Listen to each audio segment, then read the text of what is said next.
Hello hi വണക്കം മക്കളെ വണക്കം. അങ്ങനെ തങ്കമണി എന്ന് പറയുന്ന സിനിമ ഉണ്ട്. സിനിമയെ കുറിച്ച് പറയുകയാണെന്നുണ്ടെങ്കിൽ നമുക്ക് എല്ലാവർക്കും അറിയാം തങ്കമണി എന്ന് പറയുന്ന ഒരു സംഭവം എന്തായിരുന്നു. ആ സംഭവത്തിനെ ആധാരമാക്കി കുറച്ച് ഫിക്ഷനും കൂടെ ചേർത്തിട്ട് ഒരു സിനിമ വരികയാണ്. അപ്പോൾ ജനപ്രിയ നായകൻ ദിലീപാണ് സിനിമയിലെ പ്രധാന കഥാപാത്രത്തെ അവതരിപ്പിക്കുന്നത്. അപ്പോൾ നീതാ പിള്ളൈ, സിദ്ദിഖ് അങ്ങനെ തുടങ്ങി നല്ല താരനിരയുള്ള ഒരു സിനിമയാണ്. ഒരുപാട് ആൾക്കാർ അഭിനയിച്ചിട്ടുള്ള ഒരു സിനിമയാണ്. അപ്പോൾ അതിന്റെ ട്രെയിലറൊക്കെ കാണുമ്പോൾ നമുക്കറിയാം ഇതിനകത്ത് ആ ഒരു കാലഘട്ടത്തിനെ അവതരിപ്പിക്കാനും ആ കാലഘട്ടത്തിൽ നടന്ന സംഭവങ്ങളെ കാണിക്കാനും അങ്ങനെയൊക്കെ കുറെ സംഭവങ്ങളുണ്ടല്ലോ. അപ്പോൾ അതൊക്കെ കാണിക്കാൻ വേണ്ടി ഒരുപാട് താരങ്ങൾ ഇതിനകത്ത് അഭിനയിച്ചിട്ടുണ്ട്. സിനിമയിലേക്ക് വരികയാണെന്നുണ്ടെങ്കിൽ ഒരു കാലഘട്ടത്തെ പുനഃസൃഷ്ടിക്കുക എന്ന് പറയുന്നത് വളരെയധികം ബുദ്ധിമുട്ടുള്ള ഒരു കാര്യമാണ്. ആ കാര്യങ്ങളൊക്കെ വെച്ച് നോക്കുകയാണെങ്കിൽ ഈ സിനിമ ഭയങ്കര ഗംഭീരമായിട്ടാണ് ചെയ്തു വെച്ചിരിക്കുന്നത്. കാരണം അത്രയും ഒരു പീരിയോഡിക് ടൈമിനെ ക്ലിയർ ആയിട്ട് പ്രസന്റ് ചെയ്യുക എന്ന് പറയുന്നത് വളരെ ഗംഭീരമായിട്ട് തന്നെ ഈ സിനിമയിൽ കാണിച്ചു വെച്ചിട്ടുണ്ട്. പിന്നെ ഇതിലെ തിരക്കഥ ഒരു തീപ്പൊരി ഐറ്റം തിരക്കഥയാണ് കേട്ടോ. തീപ്പൊരി ഐറ്റം തിരക്കഥയാണ്. അപ്പൊ തുടക്കത്തിൽ നമ്മൾ വിചാരിക്കും ഇതെങ്ങനെയാണ് പോകുന്നത് എന്നുള്ളത്. കാരണം ഇതിനകത്തെ കുറെ കാര്യങ്ങളുണ്ട്, അത് സ്പോയിലറായി പോകും, അതുകൊണ്ടാണ് പറയാത്തത്. അപ്പൊ തുടക്കത്തിലെ ഒന്ന് രണ്ട് ഇൻസിഡൻസ് അങ്ങനെ പറയാം. ആ ഒരു ഇൻസിഡൻസിൽ കാണുമ്പോഴത്തേക്ക് നമ്മൾ സമീപകാല രാഷ്ട്രീയത്തെയോ അല്ലെങ്കിൽ മുൻകാല രാഷ്ട്രീയത്വമായിട്ട് പെട്ടെന്ന് കണക്ട് ചെയ്യാൻ തോന്നും. ആ സംഭവങ്ങളൊക്കെ വെച്ചിട്ട് ഇങ്ങനെ പോകുമ്പോഴത്തേക്ക് സിനിമ ഒരു റെവഞ്ച് പാറ്റേൺ ആണ് സ്റ്റാർട്ടിങ് തൊട്ടേ പിടിക്കുന്നത്. പിന്നീട് അങ്ങോട്ട് പോകുമ്പോഴത്തേക്ക് നമുക്കറിയാം ഈ ഭൂതകാലം എന്താണ് മെയിൻ സംഭവം നമുക്കറിയാം. പക്ഷെ ആ ഭൂതകാലത്തിലേക്ക് നമ്മളെ എങ്ങനെ കണക്ട് ചെയ്യുന്നു എന്നുള്ളതാണ് സിനിമയിലെ ഏറ്റവും വലിയ കോർ എലമെന്റ്. അതായത് ആബേലിന്റെ ജീവിതമാണ്. ഒരു ഇൻസിഡന്റ് നടക്കുമ്പോൾ അവിടെ ഒരുപാട് ആൾക്കാരുണ്ടാവുക, ആ ആൾക്കാരിൽ എല്ലാവർക്കും ഓരോ ലൈഫ് ഉണ്ടാവാം. അതിൽ ആബേലിന്റെ ജീവിതത്തിലേക്കാണ് നമ്മളെ കൊണ്ടുപോകുന്നത്. അതായത് നന്മയുടെ പ്രതീകമായ ആബേലിന്റെ പേരും മനസ്സിൽ മറ്റേ പിന്നെ കാനയനോ ആ പുള്ളിക്കാരന്റെ തിന്മയുടെ മുഖമുള്ള കാനായന്റെയും മനസ്സുമായിട്ട് നടക്കുന്ന ആബേല്, അയാൾ എന്തുകൊണ്ട് അങ്ങനെയായി, എങ്ങനെയൊക്കെ എങ്ങനെയായി എന്നൊക്കെ ഉള്ളത് നമ്മൾ കാണണം. പതിവ് പല സിനിമകളിലെയും പാറ്റേണുകളെ അതുപോലെ തന്നെ കടമെടുക്കാതെ തന്നെ മറ്റൊരു തരത്തിൽ ഈ സിനിമയിൽ പ്രസന്റ് ചെയ്തിട്ടുണ്ട്.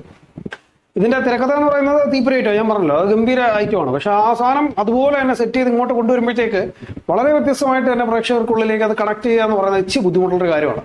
അത് കണക്ട് ചെയ്യിപ്പിക്കാൻ സാധിച്ചു എന്നുള്ളതാണ് ഇവിടുത്തെ ഏറ്റവും വലിയ വിജയം. പെർഫോമൻസ് വൈസ് നോക്കുകയാണെന്നുണ്ടെങ്കിൽ ദിലീപേട്ട പുള്ളിക്കാരൻ ചെയ്യാൻ പറ്റുന്ന മാക്സിമം ചെയ്തു വെച്ചിട്ടുണ്ട്. കാരണം മുൻ സിനിമകളെ തന്നെ ഓർമ്മിപ്പിക്കുന്ന വിധത്തിൽ അതേപോലത്തുള്ള പെർഫോമൻസ് ഏരിയാസ് പലതും ഇവിടെ കാണിച്ചിട്ടുണ്ട്. സെന്റിമെന്റ്സ് ഏരിയ ഒക്കെ ആണെങ്കിൽ ഭയങ്കരമായിട്ട് കൊള്ളിക്കുന്ന കുറെ സംഭവങ്ങളുണ്ട്.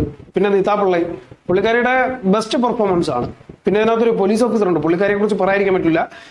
മറ്റു ഭാഷകളിലൊക്കെ അഭിനയിച്ചിട്ടുള്ള ഒരു നടിയാണ്, പേരെനിക്ക് വ്യക്തമായിട്ട് അറിയില്ല, അതുകൊണ്ടാണ്. പുള്ളിക്കാരിയുടെ പെർഫോമൻസ് വളരെ ഗംഭീരമാണ്. പുള്ളിക്കാരിയെ ഈ സിനിമയിൽ കാസ്റ്റ് ചെയ്തില്ലായിരുന്നെങ്കിൽ ആ സ്ഥാനത്ത് വേറെ ആര് വരും എന്നുള്ളൊരു തോന്നൽ പലപ്പോഴും വന്നു.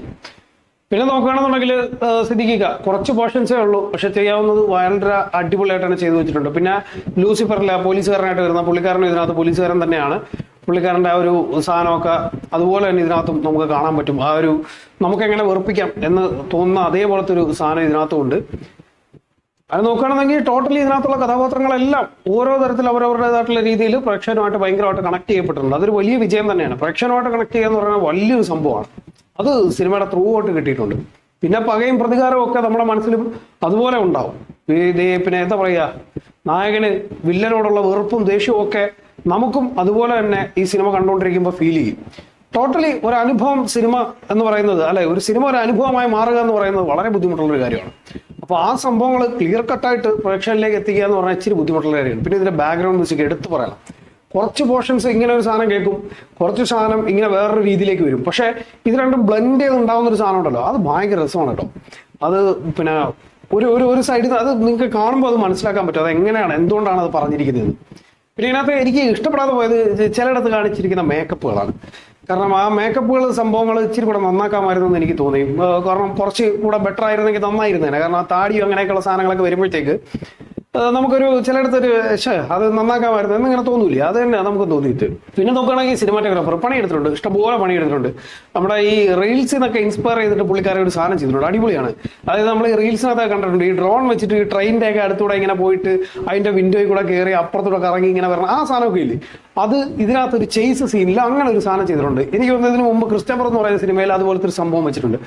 അത് ഭയങ്കര രസമായിട്ടാണ് ചെയ്തിരിക്കുന്നത്. ഒരു ലോറിയുടെ അടി കൂടെയൊക്കെ ഇങ്ങനെ പോയിട്ട് ഇങ്ങനെ കയറി വരുന്ന സാധനം. ഇതിനകത്തും ഒരു ചേസ് സീനിലാണ് അത് സെറ്റ് ചെയ്ത് വെച്ചിരിക്കുന്നത്. ഡ്രോൺ മാത്രം ഇങ്ങനെ കറങ്ങുന്ന ഒരു 5-6 പേര് ഇങ്ങനെ ഓടുന്ന ആ സാധനമൊക്കെ ഭയങ്കരമായിട്ട് സെറ്റ് ചെയ്തിട്ടുണ്ട്. ആ റീൽസിനെ കണ്ടപ്പോൾ കറക്റ്റ് ആ റീൽസിൽ സെറ്റ് ചെയ്ത് വെച്ചിരിക്കുന്ന അതേ ഒരു സാധനം തന്നെ തിയേറ്ററിൽ എക്സ്പീരിയൻസ് ചെയ്യാൻ പറ്റി. അല്ലാതെ ഈ തങ്കമണി ഇൻസിഡന്റ് നടക്കുന്ന സമയത്ത് കുറെ സംഭവങ്ങളൊക്കെ ഉണ്ട്, അതൊക്കെ അടിപൊളിയാണ്.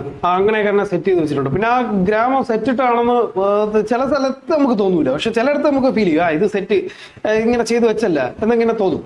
പക്ഷെ കുഴപ്പമില്ല, കുഴപ്പമില്ല, അത് ഭയങ്കര സംഭവമാണ്, അടിപൊളിയായിട്ട് ചെയ്തു വെച്ചിട്ടുണ്ട്. പിന്നെ പ്രതികാരത്തിന്റെ കുറെ വിഷ്വൽസ് ഒക്കെ ഉണ്ട്. അത് കുട്ടികൾക്കായിട്ട് പോയി കഴിഞ്ഞാൽ ചിലപ്പോൾ പാടായിരിക്കും, കാരണം അവർക്ക് ഇച്ചിരി ബുദ്ധിമുട്ടായിരിക്കും. അപ്പൊ അങ്ങനെയൊക്കെ ഉള്ള അടിയിടിയൊക്കെ ഉള്ള സംഭവങ്ങളൊക്കെ വരുമ്പോഴത്തേക്ക് ഭയങ്കര ഇതാണ്. പിന്നെ ഫൈറ്റ് എടുത്ത് പറയാതിരിക്കാൻ പറ്റൂല, കാരണം ഇതിനകത്ത് 2 ടൈപ്പ് ഉണ്ട്. കാരണം പഴയ കാലവും പുതിയ കാലമുണ്ട്. അപ്പോൾ ഈ പുതിയ കാലത്തിലേക്ക് വരുമ്പോഴത്തേക്ക് അതിൻ്റെതായിട്ടുള്ള ഒരു തന്മയത്വം കീപ്പ് ചെയ്യുന്നതും, പഴയ കാലത്തിലേക്ക് പോകുമ്പോഴത്തേക്ക് അതിൻ്റെ ഒരു നിസ്സഹായ അവസ്ഥയും ആ സംഭവങ്ങളും ഒക്കെ കീപ്പ് ചെയ്യുന്നതും ഒക്കെ വേറെ രീതിയിലാണ്. അങ്ങനെ തിയേറ്ററിൽ ഇരുന്ന് എക്സ്പീരിയൻസ് ചെയ്യാൻ പറ്റുന്ന ഒരു സംഭവമാണ്. പിന്നെ ഇതിനകത്തൊരു പാട്ടുണ്ട്, അത് നല്ല രസമാണ്. അത് നിങ്ങൾ കേട്ടിട്ടുണ്ടാവും യൂട്യൂബിലൊക്കെ, നല്ല പാട്ടാണത്. അതും ഇതിനകത്ത് വർക്കായിട്ടുണ്ട്. അപ്പോൾ ടോട്ടലി സിനിമയുടെ സ്റ്റാർട്ടിങ് ടു എൻഡിങ് വരേക്കും പ്രേക്ഷകൻ തിയേറ്ററിൽ ഇരുന്ന് അനുഭവിച്ച് അറിയുന്ന ഒരു സാധനമാണ്, അനുഭവമാണ് ഒരു സിനിമ എന്ന് പറയുന്നത്. അത് തീർച്ചയായിട്ടും പ്രേക്ഷകർക്ക് അത് കിട്ടിയിട്ടുണ്ട്. ആ ഒരു അനുഭവം എന്താണെന്ന് അറിയണമെന്നുണ്ടെങ്കിൽ അത് തിയേറ്ററിൽ തന്നെ പോയി കാണണം. മറ്റുള്ളവർ പറയുന്ന പോലെ തന്നെ ഇങ്ങനെ ചുമ്മാ പോയി വെറുതെ പോയി കാണരുത്, തിയേറ്ററിൽ ഇരുന്ന് എക്സ്പീരിയൻസ് ചെയ്യാൻ വേണ്ടി തന്നെ പോയി കാണുക. അപ്പോൾ മലയാള സിനിമകൾ ഇപ്പോൾ ഒരുപാട് മുന്നേറിക്കൊണ്ടിരിക്കുകയാണ്. അപ്പോൾ അത്തരത്തിലുള്ള മുന്നേറ്റങ്ങളിൽ നമ്മളും പങ്കാളികളാവണം. തീർച്ചയായിട്ടും തിയേറ്ററുകളിലേക്ക് സിനിമ എത്തിക്കുക, സിനിമകൾ കാണുക. നന്ദി, നമസ്കാരം. അപ്പോൾ ഇൻഷോട്ട് മല്ലു ഈ സിനിമയ്ക്ക് റേറ്റിംഗ് ഒന്നും പറയുന്നില്ല, നിങ്ങൾ തിയേറ്ററിൽ പോയി അനുഭവിച്ച് അറിയുക. അപ്പോൾ നന്ദി, നമസ്കാരം.